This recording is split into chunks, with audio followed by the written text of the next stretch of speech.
Hello, everyone. I'm hoping there won't be the same sort of technical lag that we had yesterday, but my computer is currently running at all cylinders, so hopefully, if there is a lag, it'll resolve itself within the first minute or two.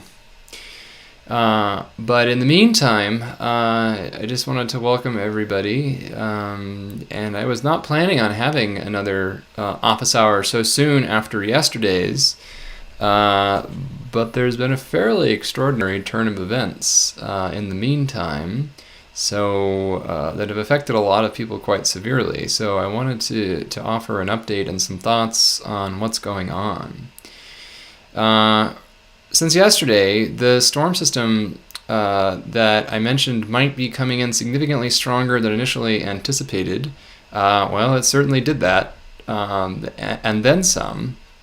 At least in the area near the southern half of the San Francisco Bay Area and the Monterey Bay Area. This storm has essentially taken the form of a rapidly deepening low pressure area. So what's known as, I think it's fair to call it, once again, a bomb cyclone. Again, this is a technical meteorological term referring to a rapidly deepening or strengthening low pressure center. The benchmark used to be about 24 millibar of deepening in a 24-hour period.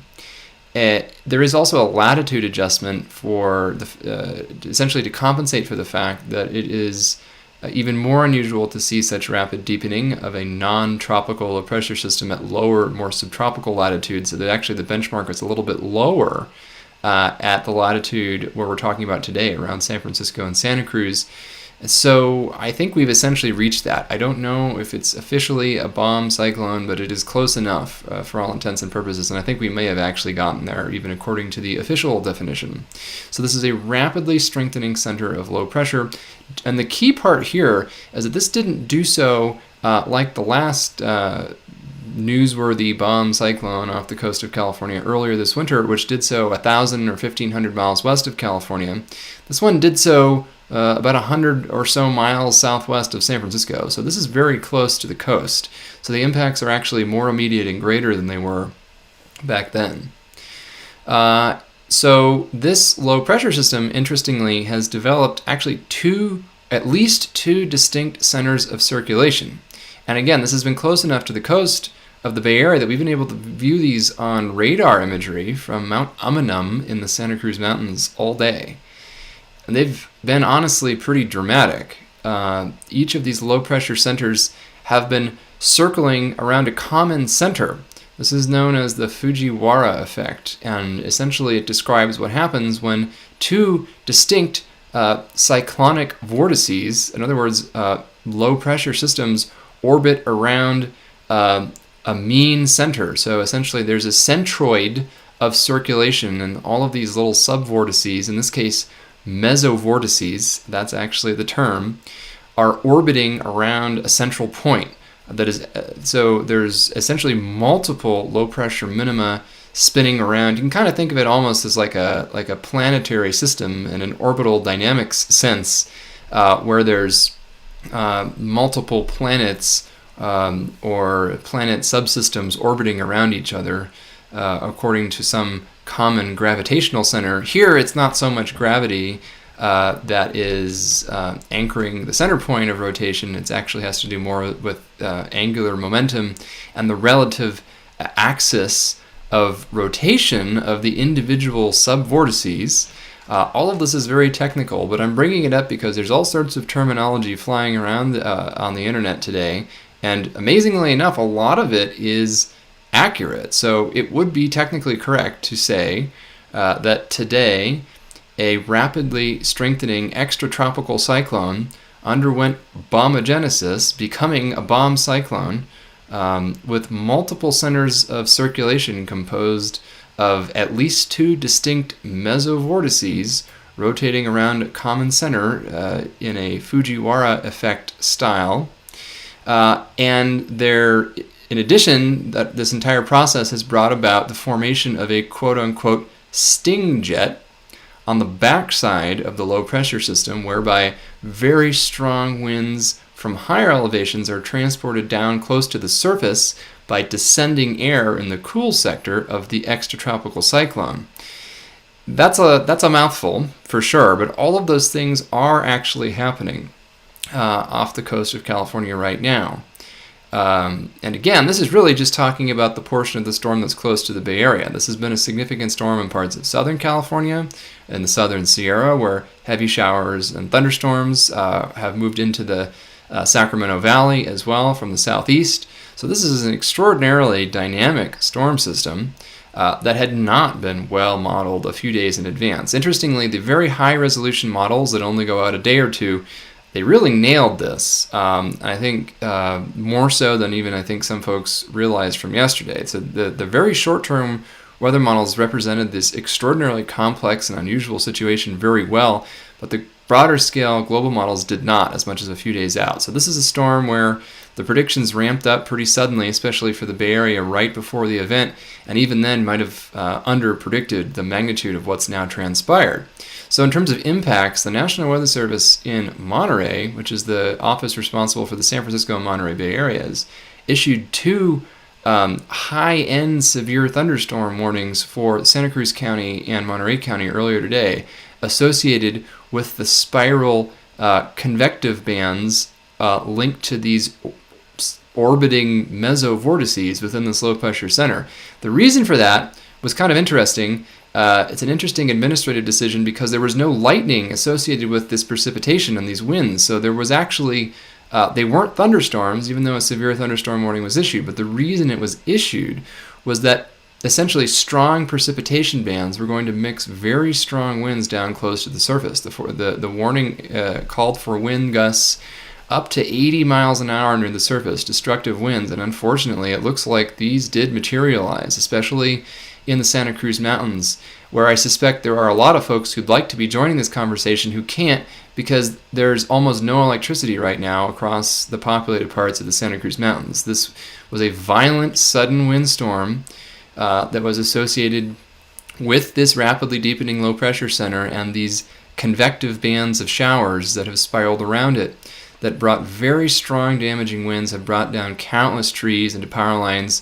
There's reports of trees into people's houses causing severe damage, and unfortunately there's even some initial reports of injuries associated with very large trees coming down. In fact, some folks are reporting that trees were snapped in half. They weren't toppled by winds sort of uprooting them, but they literally snapped in half, including large eucalyptus trees. That's a sign of very violent winds that are a bit different than the kinds of winds we would typically see in a winter storm. And this is ongoing. I'm actually going to take a moment to look at the radar I have open on my computer because honestly, if there were ever a day to take a look at the weather radar in Northern California, this is it. And honestly, the radar presentation at the moment is much closer to that of a landfalling hurricane than anything I think I've ever seen in Northern California. It's pretty dramatic. In fact, it's actually the most dramatic radar imagery I think I've ever seen in Northern California. I've been tweeting loops of this all day, but right now the most intense of the storm bits of the storm are actually, it almost looks like a hurricane eye wall. It isn't because it's not a hurricane and it's not really an eye wall either, but it does in some superficial ways resemble a hurricane eye wall making landfall in San Mateo County, the coast of San Mateo County, and right near the border of Santa Cruz and San Mateo counties. So right now there's heavy rain continuing in the Santa Cruz Mountains. The winds have come down a bit, but now there's a concern about flash flooding that's higher than it was earlier. There are training bands of precipitation, meaning that these narrow bands are moving over the same places over and over again. And although it's quite localized, it isn't even really raining much in the North Bay or the Central Valley.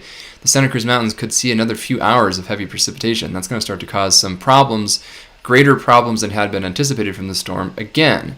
And now there's evidence of these very heavy rain and very strong winds heading into San Mateo County. This may end up bringing much stronger winds into the core of the Bay Area if that makes it inland at all. I still think the North Bay is the least likely to see severe winds with this, but I've been surprised by some things today, so who knows what's going to happen here. But I still think that the greatest impacts are probably going to be in the Santa Cruz Mountains and the southern half of the San Francisco Bay Area, as well as the Monterey Bay Area in terms of winds from this really remarkable mesoscale event. And I don't want to leave other folks out. There have now been numerous thunderstorms in the southern Sacramento Valley that aren't really causing problems necessarily, but are dramatic. Heavy rain and some strong winds. Persistent strong thunderstorms in the southern Sierra, that could be exacerbating ongoing flood issues there.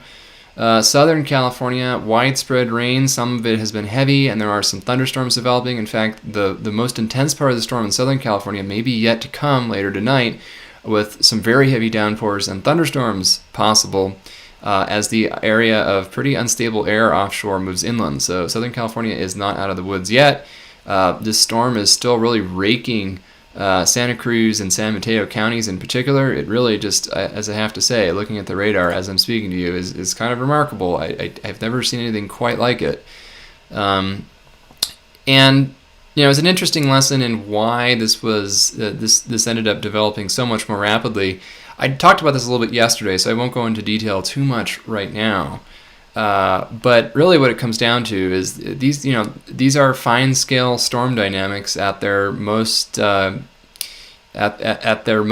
purely meteorological. These are features that you can't really resolve with coarse resolution global models. This is one of the reasons why when we do studies about climate change, why in the research that we've done recently, we find it so important to use very high-resolution weather models to represent extreme events, because sometimes that's really what you need to get a better sense of how storms are actually going to develop versus how the coarse spatial resolution global weather models or even coarser resolution global climate models might think they look like. It's not always the same thing.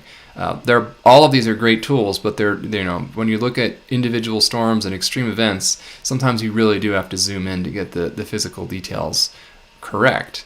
And it is interesting that our very highest resolution models are the ones that nailed this, but unfortunately we only run those a couple days out in the future because they're very computationally expensive to run compared to the global weather models. Yeah, unfortunately, I'm hearing that there may have even been some fatalities in this storm in the Santa Cruz Mountains or along the coast. So this is ongoing. Definitely be careful out there. I think there's going to be a lot of stories of very extensive damage, unfortunately, coming out of the Santa Cruz Mountains. This was a really, it's a pretty localized effect for these really severe winds and rain. This is literally occurring over about a 30 to 50 mile radius, but unfortunately it's a place that's already been really hard hit this winter multiple times, and so the damage is partially cumulative, but this was pretty violent even on top of that. So again, it looks like a developing story there in the Santa Cruz Mountains. One thing I wanted to clarify is that even though all of this, it looks an awful lot like a hurricane, and honestly there have been some places that have recorded not hurricane force sustained winds, but gusts in excess of 70 and even 80 miles an hour, which are comparable to the kinds of gusts you get in strong tropical storms or even borderline hurricanes. The reason why this isn't a hurricane, even though it kind of looks like one, and there are even eye-like features with clearing in the middle of the center of the storm and calm winds, which is kind of remarkable for California, is that hurricanes, by definition, derive their energy from warm oceans through condensation processes from the oceans themselves. So you cannot get a hurricane in a place that doesn't have warm enough ocean water to sustain what's known as tropical cyclogenesis. The ocean off of California is nowhere near warm enough to sustain that. Even the warmer water off of Southern California in summer is not close to the temperatures you'd need to sustain tropical cyclogenesis. So this is not what would be called a warm core or tropical cyclone. This is still a cold core winter storm, otherwise known meteorologically as an extratropical cyclone, literally meaning a cyclone that develops outside of the tropics. But this is not a distinction without a difference, because in addition to having a completely different process of formation, so again, hurricanes are the direct result of the energy. Essentially, they're a mechanism to dissipate all of the excess energy in the tropics and dissipate it toward the poles. And they do so by drawing energy out of the tropical oceans and dissipating it in the form of very intense storms. extratropical cyclones, winter storms, which are the kinds of storms that always affect California. So all of the storms we've seen this year in California are extratropical cyclones. This is just a particularly dramatic example of one. Derive their energy from horizontal energy imbalances. So not necessarily warm oceans, but places where there are sharp temperature differentials in the atmosphere in a horizontal sense. So essentially, frontal zones is where extratropical cyclones form. So fundamentally, they form for different reasons than hurricanes, and they have, in many cases, quite different effects. So you can see a hurricane. You can get hurricanes and typhoons, which are, by the way, exactly the same thing, but just in different ocean basins. So it's just a political nomenclature thing. Tropical cyclones can have winds of 150 or even 200 miles an hour. You're never going to see an extratropical cyclone with winds of 200 miles an hour. So the ceiling on intensity for hurricanes is much higher than the ceiling on intensity, at least in terms of wind speed, is much higher than the ceiling on intensity for extratropical systems. You can get low pressure centers that are similarly deep. So right now, the low pressure system off the coast of California is probably around the low 980 millibar level. You can get hurricanes that go below 900 millibars. But the winds in hurricanes, the radius of that pressure gradient is much smaller. And so because the pressure gradient force is proportional to the distance over which you have that same pressure gradient, the sharper the gradient, the stronger the winds. And in the case of extratropical cyclones, that pressure differential is spread out over a wider area, and so generally speaking, you don't get such extreme wind maxima near the center of the storm as you do in more typical winter storms. But sometimes there is overlap in the impacts you get between a strong tropical storm or a weak hurricane and a very strong extratropical cyclone. And in the Santa Cruz County area and San Mateo County area right now, honestly, we're seeing impacts that probably are similar to a strong tropical cyclone, a strong tropical storm, maybe a weak hurricane in some ways. There are still important differences, but on a certain level, are they that different if we're getting 70 and 80 mile an hour wind gusts along with sustained periods of very heavy precipitation that could result in flooding? Well, the impacts are probably on the order of what you would get from a strong tropical storm or a weak hurricane. Now again, this is not a hurricane, but it does have some hurricane-like characteristics, even though the processes of formation are completely different, and the maximum ceiling on intensity for a storm like this is much lower than the maximum ceiling on, say, a hurricane developing in the tropical Atlantic or the Gulf of Mexico or something like that. But it is unusual to see an event like this unfold, and again, I'm continually both mesmerized and a little horrified by the radar presentation. It's just really raking Santa Cruz County and San Mateo County right now. So hopefully folks are okay. It sounds like there is, I'm getting contacted by folks saying that there is a lot of damage, and that one of the reasons why there isn't more news of damage is because the power outages and cell phone outages are so widespread that the news is not getting out yet. All major roadways are closed, by the way, in that area due to downed trees and power lines. All right, so I want to quickly go through. I'm actually going to look and see what's going on the internet as I talk through this with you. So you're going to see my face and see my eyeballs flitting around as I try and read some things. Let's see here. Yeah, quite a lot going on. Sounds like interesting. There's a huge number of reports of wind damage coming out of Santa Cruz County. Sounds like there was even a train in the East Bay that hit a downed tree. So there's all sorts of impacts going on right now. Someone was reporting on the Weather West blog that a huge tree came down and took out their water tank in the Santa Cruz Mountains, which is really serious damage. And that although their family is physically okay, that nobody can get in or out of the region as a result of this event.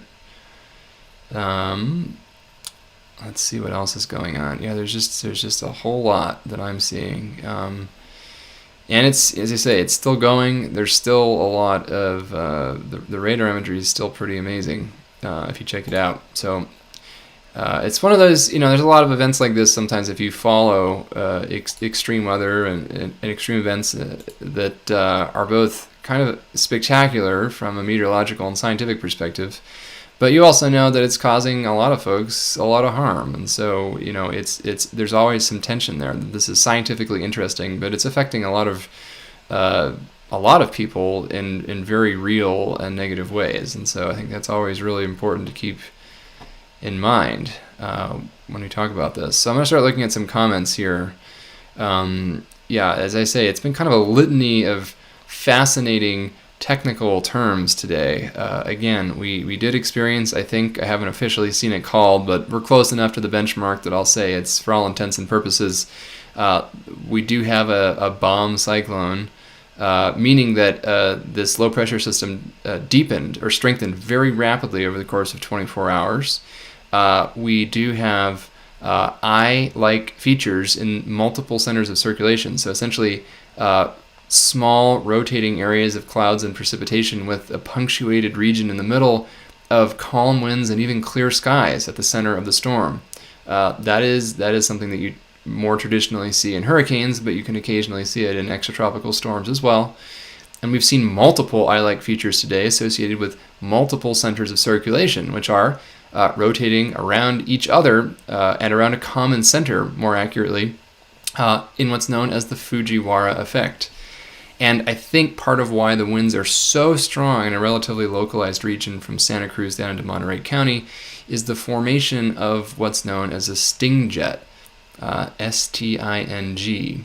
And what that means is really the name comes from the 3D visualizations of this feature, which look a little bit like a scorpion's tail descending from the sky. It's kind of an interesting visual picture, but what it really means is that there's a region on the backside of the storm where cold air is descending, mixing very strong winds aloft all the way down to the surface where they can cause a lot of damage. There's been a lot of research done on sting jets with landfalling extratropical cyclones in Western Europe, in the UK in particular, where they have historically caused a lot of damage.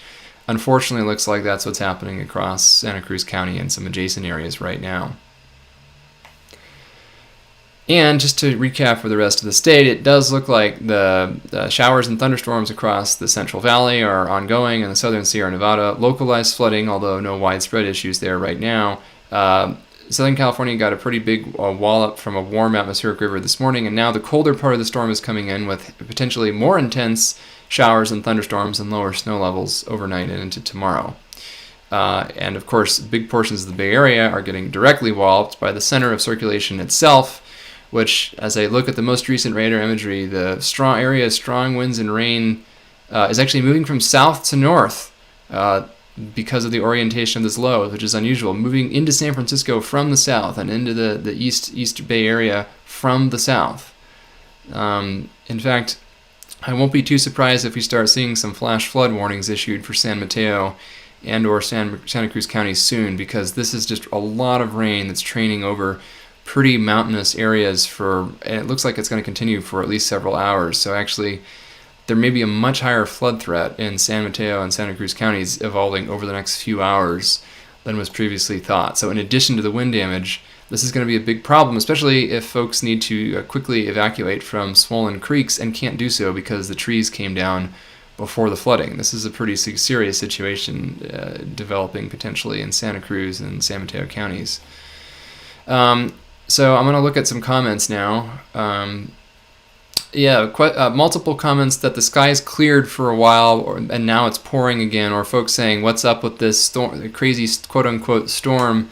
It's clear where I am. Well, that's one of the reasons why this storm is so dramatic and dynamic, is there are breaks in the clouds and there are dry slots in between these extreme wind and rain bands, and that is actually adding to the strength of the storm because the surface is warming up. You're getting more surface-based instability in the atmosphere as a result, and so it's sort of amping up the bands of thunderstorms and convection that are wrapping up around this low in the places that are getting the precipitation. So everywhere overnight tonight, really the southern 2/3 of California, so everywhere from San Francisco south, maybe a little bit north of San Francisco, but probably not in the northern third of California, will see significant potential for rain, wind, and maybe some thunderstorms overnight and maybe into tomorrow as well. I'm even seeing folks in the chat saying that they're in the Santa Cruz Mountains now, and their homes were damaged within the past few hours by the winds or falling trees. So this is maybe even more widespread than the damage earlier this winter, which is saying a lot because that was already quite bad. Yeah, a comment from Billy saying the crazy thing is the radar shows it as two separate storms, Monterey North and San Luis Obispo County southward, hot and cold. They're two different phases of the same storm, actually. There's an atmospheric river that went through Southern California this morning. That was the warm phase. And then there's this cold phase coming in behind it in Northern California, but it's all part of one big system, despite the breaks in between. Someone pointing out that the Amanum south, the summit where the Weather Service radar is in the Bay Area hit 82 miles an hour today. Now, granted, that's a high elevation, but that's a strong wind gust at any elevation. So it's no wonder there's so much wind damage there. It sounds like that severe thunderstorm warning, which was issued not for a thunderstorm, but to indicate destructive wind potential up to 80 miles an hour. Sounds like that probably verified in the mountains there.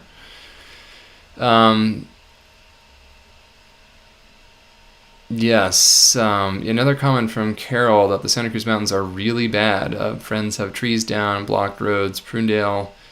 Things are gusty, but nothing like elsewhere in the region. So that's consistent with what I've heard, is that there's some damage along the coast, but it gets much worse in the hills and mountains. Let's see. A report from Peter that roads are blocked in dozens of places in the San Lorenzo Valley. There's folks asking that I share the radar right now. Let's see if there's an easy way for me to do that. Although I have a feeling that I might just mess things up here. Let me just see if there's a way to easily do this. Again, I'm still a novice to streaming and producing my own video content. This is something that I was much more accustomed to being interviewed by other people and having them take care of that part of things. But let me just see. Let me just see if I can quickly pull this up here.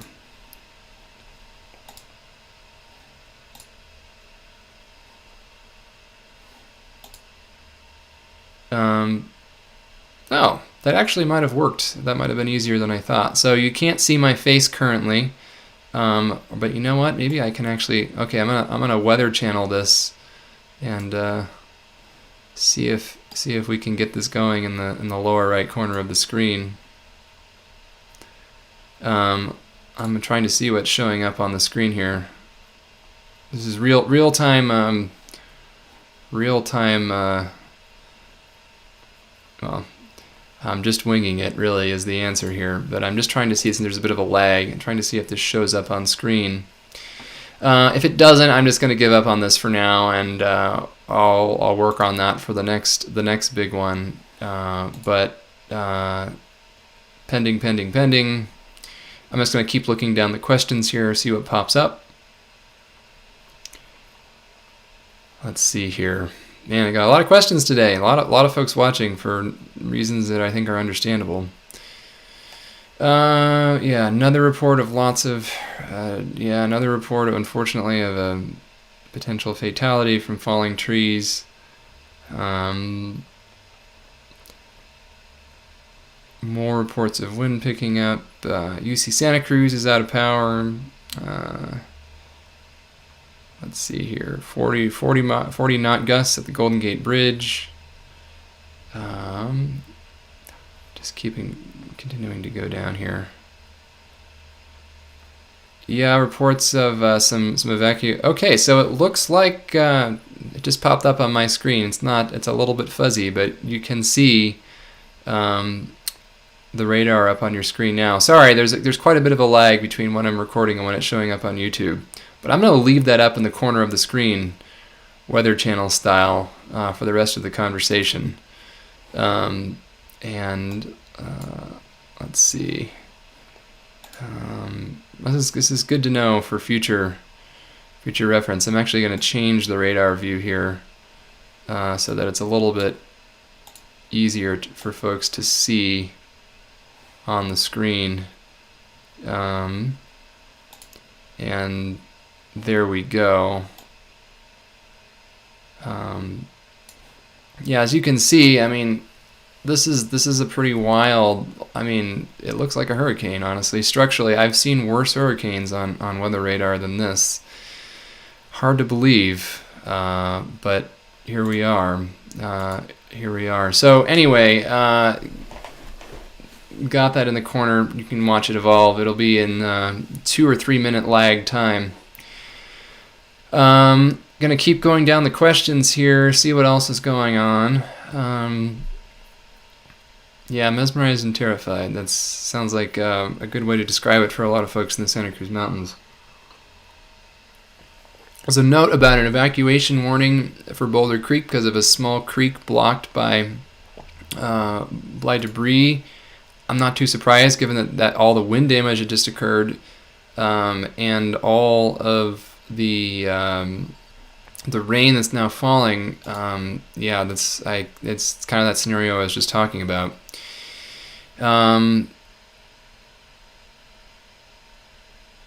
Yeah, man, Oakland Airport just recorded a 74-mile-an-hour wind gust. So at this point, I'm guessing there's probably now going to be wind damage even at sea level in different parts of the Bay Area. That's really high for the Oakland Airport. So there's probably going to be a lot of power outages, a lot of trees down all around the Bay Area.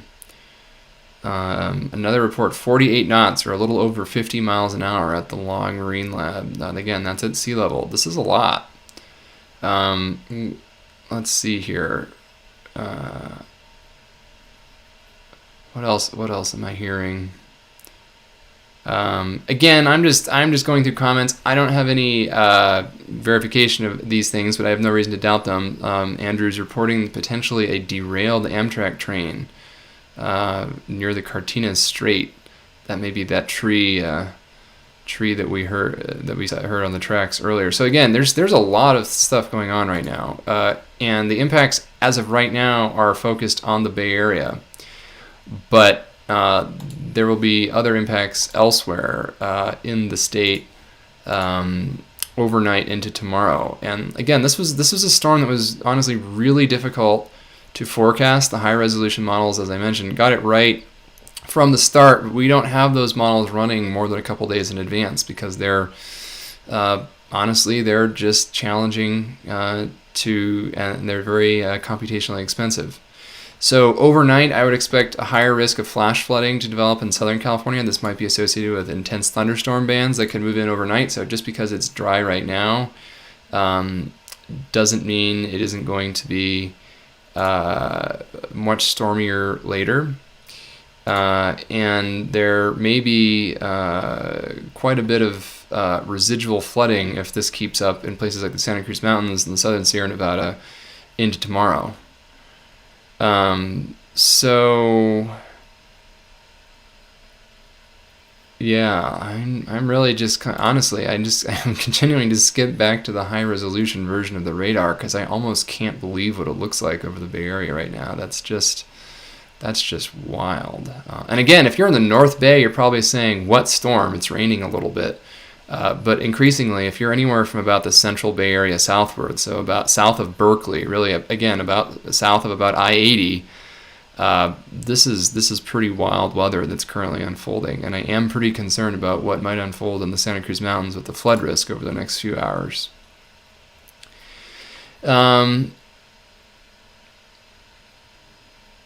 Yeah, Kevin mentions that there's multiple reports of people stuck on the roads with trees both in front and behind them. So that probably just means that there's a huge amount of wind damage, and that we're going to hear a lot about this in the next few hours, I'm guessing.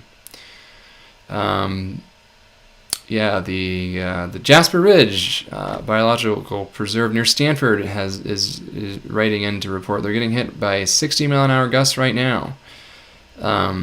And the birds have taken shelter in their bathroom. That's surely a sign of something significant. Yeah, again, I am pretty amazed by this. One thing that's happening is that this system is coming in a little bit farther to the north than had originally been anticipated, and so the impacts are coming in a little bit north of where they were originally anticipated. So all in all, this is an example. We've now, interestingly, in the past couple of years, there have been a couple of major forecast busts where the storm has been significantly worse than expected. This winter, they've actually both hit the San Francisco Bay Area. And I think what the commonality between them is a low pressure center that is strengthening, excuse me, and is located really nearby. So essentially, low pressure centers don't usually make landfall in California. You get a big winter storm. Often it's a big low pressure center that's out there in the Gulf of Alaska, off the coast of the Pacific Northwest. The cold front may be strong, bring wind and strong rain, but the low pressure center doesn't usually make landfall in California. And it turns out that is probably the thing that's shared by the storms this winter, that several of them have come in more intense than expected and had greater impacts than expected, and all of them kind of fall into that category of low pressure centers that actually made it to the California coast. That is more common in El Nino years, again, which we are not in, but we are rapidly hurtling toward. So I don't really think that's what's going on this year. But, the interesting question is next winter also going to look like this, although with less snow because it's going to be warmer, just similarly very heavy precipitation. It's really too early to say, but maybe, depending on how El Nino goes, and we'll talk about that later. But I get some other questions in my inbox, about why this winter has been so wild. And honestly, I don't have a good answer right now. And I sometimes in the climate science and atmospheric science world, there's a tendency to just lump everything into quote unquote natural variability and say, if we don't have an obvious physical explanation for it, what happens at a seasonal scale, maybe it was just random chance. And, there is some truth to that. The reality is there's always going to be some element of randomness and unpredictability. But on the other hand, my professional opinion is that these kinds of things are not inherently completely unpredictable. So clearly something was missed this winter. As to what that was, I don't know. But could it be something related to the massive volcanic eruption last year that injected a record amount of water vapor into the stratosphere and resulting in temporary additional global warming? I don't know. Folks will do research on that. There's some indications that it has had a globally significant impact on climate and regional weather patterns, but I think it's a stretch to directly attribute that to this without further evidence.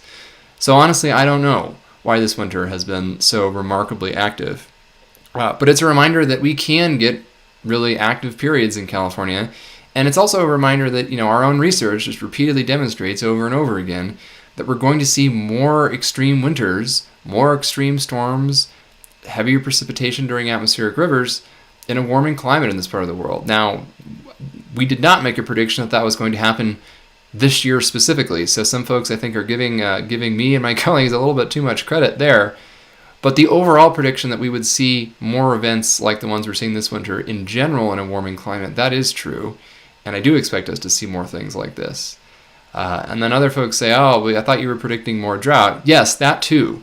But really, it really is this idea of increasing hydroclimate whiplash, where we see a greater risk of extremely wet periods and also a greater risk of extremely dry periods. They are not mutually exclusive. In fact, it's the same thermodynamic exponential relationship between the water vapor holding capacity of the atmosphere and also the evaporative capacity of the atmosphere that increases again exponentially with warming that would drive both of these. So I don't want to talk too much about that today because there's such a high impact event going on in the short term, but it's just to reflect on sort of the broader context of things since I've been getting so many questions about it.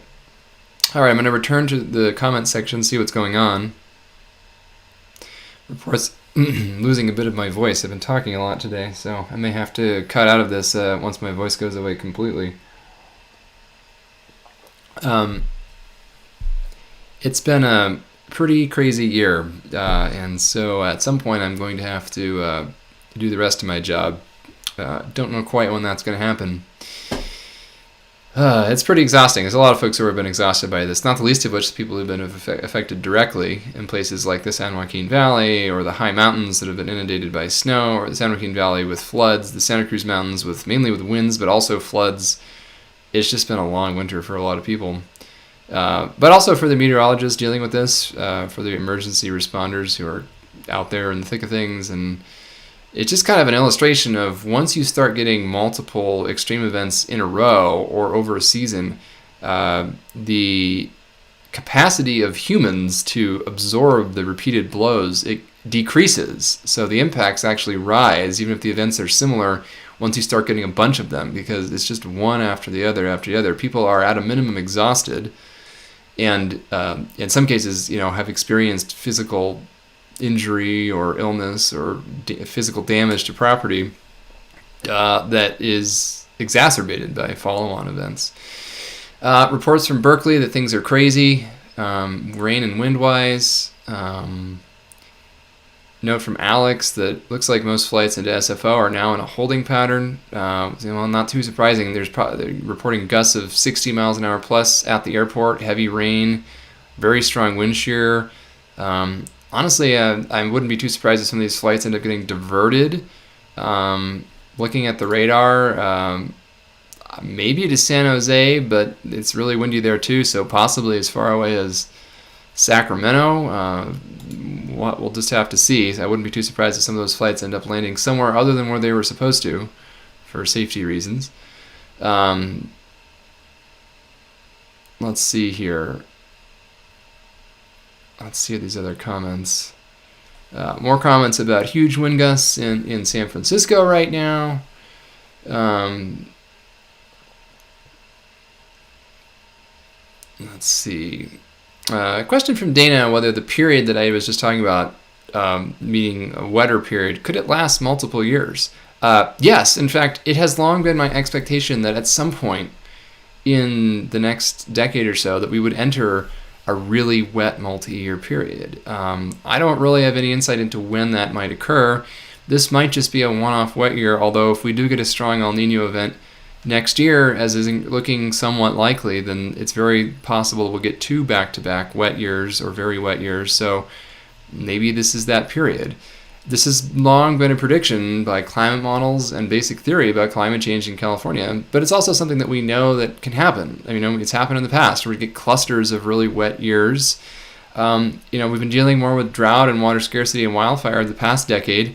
At some point, we're going to get a decade where the much bigger problem is flooding. Doesn't mean we won't have to deal with wildfires and droughts even in that decade, but the predominant concern may shift from decade to decade. There may be some decades where it's an almost 50-50 split of both.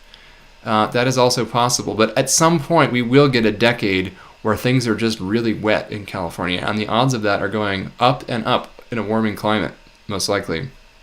And it's almost impossible to say that it's going to happen in advance until we're in it. We don't really have decadal scale predictability at all when it comes to precipitation. I mean, I'm even less enthusiastic about that kind of prediction than seasonal prediction. So it's actually known as the predictive gray zone. We have multi-decadal climate projections actually that we think we can at least say something meaningful about, because the signal to noise ratio, well, the noise on multi-decadal timescales is a lot lower than on individual years to a decade. So the signal to noise ratio improves for multi-decadal projections, but on decadal scales, there's so much noise that with current science, we don't really have an ability to make skillful predictions at all. At seasonal scale, in some cases, the signal to noise ratio is higher, and so we can sometimes make decent predictions, but not always. This winter, obviously, that didn't happen, so there's plenty of problems still there. But could this be the beginning of a really wet multi-year period? Yes, it could be, but I don't know. Although I do think that the odds now of having 2 consecutive wet years are starting to rise, given that this year is a done deal. It was already a very wet year. And now next year, with the potential for a strong El Nino event, maybe, that would definitely raise the odds of next winter being a wet year as well. So perhaps so, and it's definitely going to happen eventually. I just don't know if this is that period yet or not.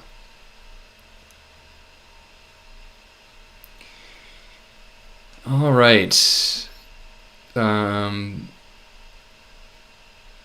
looks like I've mostly caught up with the questions. I'm just going to do one more survey of the internet landscape, if you will, and the radar before I offer some closing thoughts. Looking at the radar, this is a classic training of precipitation. Again, trains like train cars along train tracks, moving along the same path over and over again. That's where the term comes from. No flash flood warnings yet, it looks like, but I would not be that surprised if something popped up in San Mateo, Santa Clara, Santa Cruz County. Those seem to be the places that are hardest hit by this really intense precipitation right now that's just coming down and just kind of stalling out due to the fact that this low pressure center is weakening and just sort of stalling out. It is amazing, over the course of this office hour to have watched the radar evolve. I mean, you can see it now. It's almost, there's no longer two low pressure centers. They've merged into one. This is what happens with the Fujiwara effect usually, where eventually the smaller of the two centers of circulation gets absorbed into the larger one. Honestly, it almost resembles an eye wall replacement cycle in a hurricane. But again, emphasizing that this is not actually an eye wall replacement cycle and this is not actually a hurricane. But again, there are more visual similarities than I ever would have expected to see for a storm making landfall in Northern California. So it is kind of amazing to see these different cyclonic mesovortices consolidating into what now appears to be one gigantic eye-like feature. Let's see, looks like it's centered due west of San Mateo. So the eye is like 5 or 10 miles west-northwest of Half Moon Bay. I mean, wild stuff, really wild stuff. Amazing imagery. Unfortunately, it sounds like there's a lot of problems and a lot of harm that's going on right now in the Santa Cruz Mountains. All right, going to do a couple more checks of how things look at the moment. Looks like Pacifica just hit a low pressure of 981 millibars. That's really low. In fact, I think it looks like big parts of the central part of the Bay Area may have just hit new March all-time low pressure records. That's really remarkable. I'm using a lot of superlatives today because I'm really kind of blown away by the imagery that I'm seeing and the reports that I'm hearing. I'm seeing lots of highways are closed, either for flooding or trees down, or both. In some cases, more and more damage reports. Again, the hardest hit areas we're probably not hearing from still because the power's out. This is a common refrain during recent disasters in California, is that a lot of folks sound the all clear because there aren't a lot of reports, but really the reality is the situation is serious enough that those reports generally aren't getting out. I don't have that much more to add at this point other than the kind of awe at this storm. Going to look at any last minute comments that came in. Reports of high winds, rain and hail in Skylonda near Woodside, and that's just quite a bit. All right. Well, again, just want to reemphasize that this is a fairly extraordinary meteorological event unfolding in the Bay Area, with the greatest impacts, again, in the Santa Cruz Mountains, the San Mateo coast, but now increasingly in the Central Bay Area as well. I think areas south of San Francisco are likely to be hardest hit. As this low stalls out overnight, honestly, I am increasingly concerned about flash flood risk in the southern part of the Bay Area as these rain bands continue to train in on areas that have seen a bunch of wind damage that could complicate response.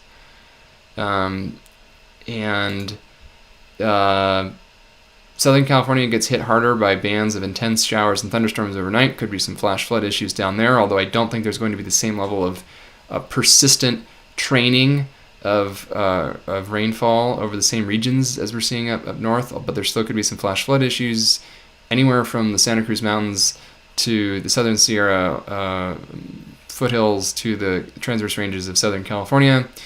The wind impacts will continue into the evening for the Bay Area and Monterey Bay Area before sort of decreasing overnight. And